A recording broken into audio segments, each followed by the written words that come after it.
ठाकुर जी बंसी बजा रहे थे और किशोरी जी यमुना जी में जल भर रही थी।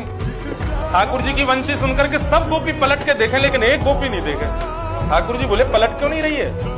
और ठाकुर जी मधुर मधुर समनस राग बजामे कि पलट के देखे, लेकिन किशोरी जी नहीं देख रही। किशोरी जी जान रही हैं, बोले तुम जितने अपनी या वंशी की महिमा गा रहे हो ना, एक बार देख ली ना सब धरी रह जाएगी। लेकिन ठाकुर जी माने नहीं और पीछे पीछे चलती है वंशी बजा। तो देखें तो सही, कैसे नहीं देखेगी? जैसे किशोरी जी ने पीछे मुड़ करके देखो तो जब देखी वृषभानुजा ये बिच उठी हुक, वंशी रह गई हाथ में, फिर ना लागी फूंक। ठाकुर जी की फूंकी गायब है गई।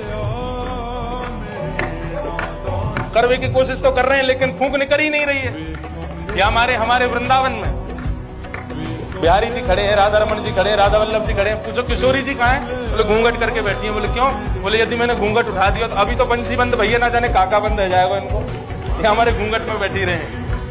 हो बांसुरी में बेर बेर करे नाम। तो हमारे वृंदावन में कह में कि लाला कृपा करे और लाडली जी कृपा बरसावे। यही मारे वो बरसाने वाली है।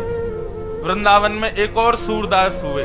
एक सूरदास तो प्रसिद्ध हैं, सब सुनते हैं। एक और सूरदास हुए, उनके भी नेत्र नहीं थे। केवल श्री वृंदावन राधा मोहन यही गुणगान करते थे। एक दिन ठाकुर जी प्रकट हो गए और प्रकट होकर के बोले बाबा चलो मैं आ गए हो, तुमने बहुत नाम गायो मेरो, चलो मांग लो कहा चाहिए। बाबा बोले अकेले आप तो बुलाए ना है, हमने कही श्री जी को संग लेके आई हो। बोले हाँ श्री जी संग आई हैं। तो बाबा जोर जोर से रोने लगे। बोले लाला तू झूठ बोल लो। ठाकुर जी बोले क्यों, मैं झूठ क्यों बोल रहा हूँ? बोले श्री जी यदि आती ना तो वो इतनी कृपालु हैं कि विचार मुझ देख ही नहीं पाती कि मैं बिना नेत्रन के हूँ। वो आते ही सबसे पहले मुझको नेत्र प्रदान करती। वो इतनी कृपालु हैं कि इतनी देर भी खड़े खड़े देखेंगी नहीं कि ये देख ना पा रहे है। इतने में ही श्री जी प्रकट हुई और श्री जी के प्रकट होते ही बाबा के नेत्र प्रकट हो गए। प्रकट होते ही सामने युगल स्वरूप का दर्शन कर लिया।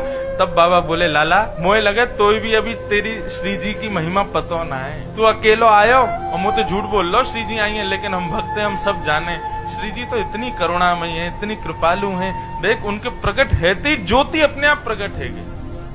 लाल जी को तो कृपा करवे के काजे मन बनानो पड़े। श्री जी तो सहज कृपा